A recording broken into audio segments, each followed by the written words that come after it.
6 октябрдын түнүндө камактан чыгарылган саясатчыларга байланышкан маселе жаңы өкмөт курамы аныкталгандан кийин чечилет. Бул тууралуу Ички иштер министринин милдетин аткарып жаткан Курсан Асанов маалымат жыйынында билдирди. Ал ошондой эле азыркы тапта абал кооптуу экенин белгилеп, жогорку кеңеш чогулуп абалдан чыгуунун мыйзамдуу жолдору каралышы зарылдыгын билдирди. Борбордук шайлоо комиссиясы жогорку кеңештин 7-чакырылышына депутаттарды кайра шайлоо мөөнөтүн 1 ай ичинде белгилейт. Бул тууралуу БШКнын мүчөсү Атыры Абдрахматова билдирди. Анын айтуусунда кайра шайлоого 4-октябрдагы шайлоонун жыйынтыгын жокко чыгарууга себепкер болгон партиялар катыша албайт. Шайлоонун жыйынтыгын жокко чыгарууга кайсы партиялар себепкер болгону БШК тарабынан иликтенет. Ыктыярчылар менен чогуу соц тармактарга жарыяланган шайлоо күнү болгон бардык мыйзам бузуулар тууралуу фактыларды чогулттук. Андан тышкары БШКга түшкөн арыздар бар. ИИМге, башкы прокуратурага түшкөн даттануулар бар. Ошолордун ар бири каралышы керек. Карап шайлоонун жыйынтыгын жокко чыгарууга себепкер болгон партияларды аныктайбыз. Бул партияларга шайлоо күрөсү да кайтарылып берилбейт.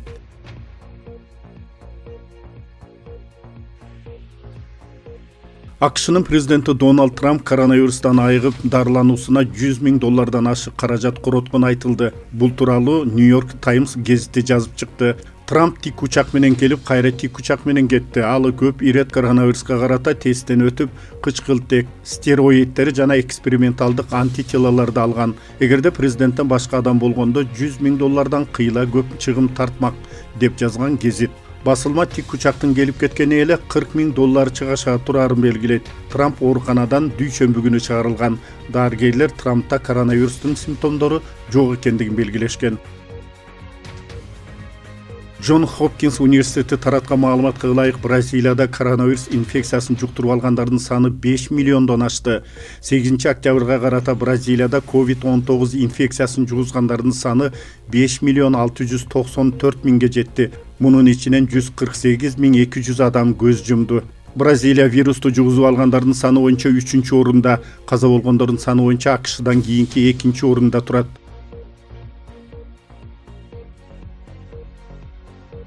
5-октябрь түнү башаламандык учурунда каза болгон 19 жаштагы Алтынбек уулу Үмүтбектин сөөгү бүгүн кич мекенинде жерге берилет. Бул тууралуу анын жакындары социалдык тармакта жазды.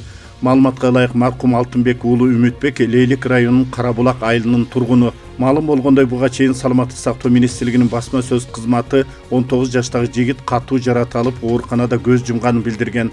Алы жарылуучу заттан буту жанчылып калган айтылууда. Президент Сооронбай Жээнбековдун кезектеги видео кайрылуусу жарыяланды. Анда кризисти чечүү үчүн саясий күчтөрдөн конкреттүү кадамдарды күтүп жатканын билдирген.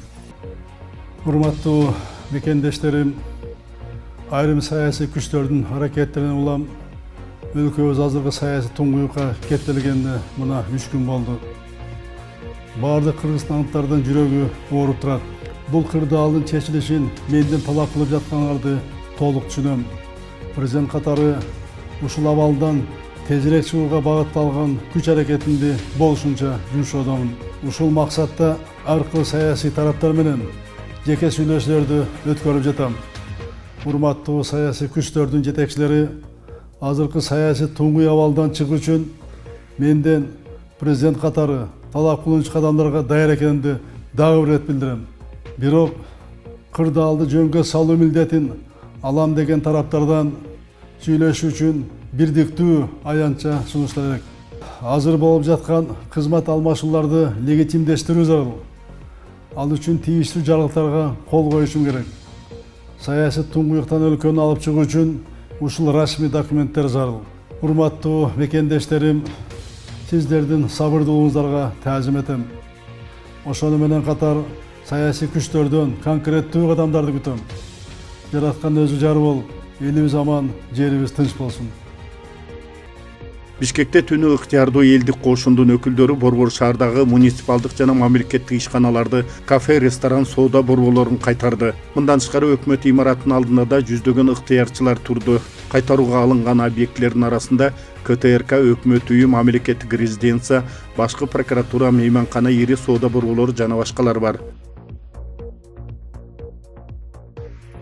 Өлкөнүн башкы аба майданы Манас эл аралык аэропортун кайтарууга Кыргыз аэронавигация мамлекеттик ишканасынын мамлекеттик чек ара кызматынын жана ички иштер министрлигинин аба транспортундагы ички иштер органдарынын 500дөн ашык кызматкери чыкты. Маалыматта эң башкы милдет аба транспортунун жана жүргүнчүлөрдүн коопсуздугун камсыз кылуу экени айтылат. Манас эл аралык аэропорту штаттык режимде иштеп жатат. Манас жана Ош аэропортундагы бардык эл аралык жана ички каттамдар ыраттама боюнча аткарылууда.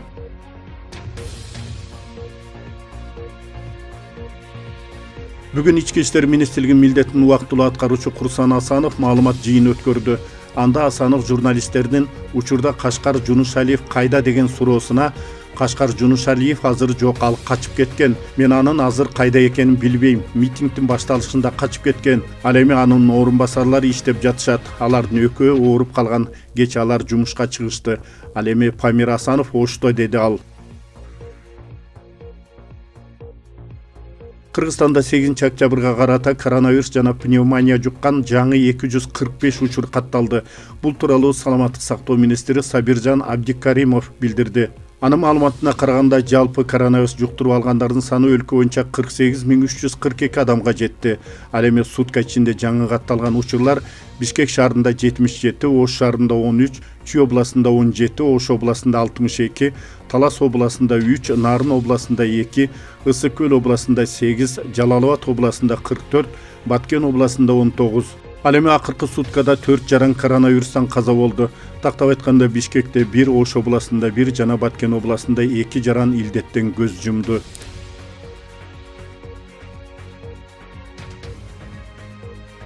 Химия боюнча Нобель сыйлыгы 2 илимпоз аялга ыйгарылды. Франциялык окумушту Эммануэль Шарпантье менен америкалык Дженнифер Дудна бул абройлуу сыйлыкка геномду редакциялаганы үчүн татыды. Окумуштуулар геном аркылуу тирүү организмден ДНКсына таамай өзгөртүү киргизе алышкан. Адам денесинде триллиондогон клетка бар, анын ар биринде генетикалык код камтылган спираль бар. Эммануэль Шарпантье менен Дженнифер Дудна бул спиралдан керектүү маалыматтарды кесип алуу ыкмасын ойлоп табышкан.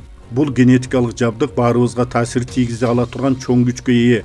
Бул фундаменталдык илимде революция гана жаратпастан дарылоонун жаңы ыкмаларын алып келет, деди химия боюнча Нобель комитетинин төрагасы Клас Густавсон. Нобель сыйлыгы дүйнөлүк өнүгүүгө салым кошкон инсандарга 1901 жылдан бери тапшырылып келатат.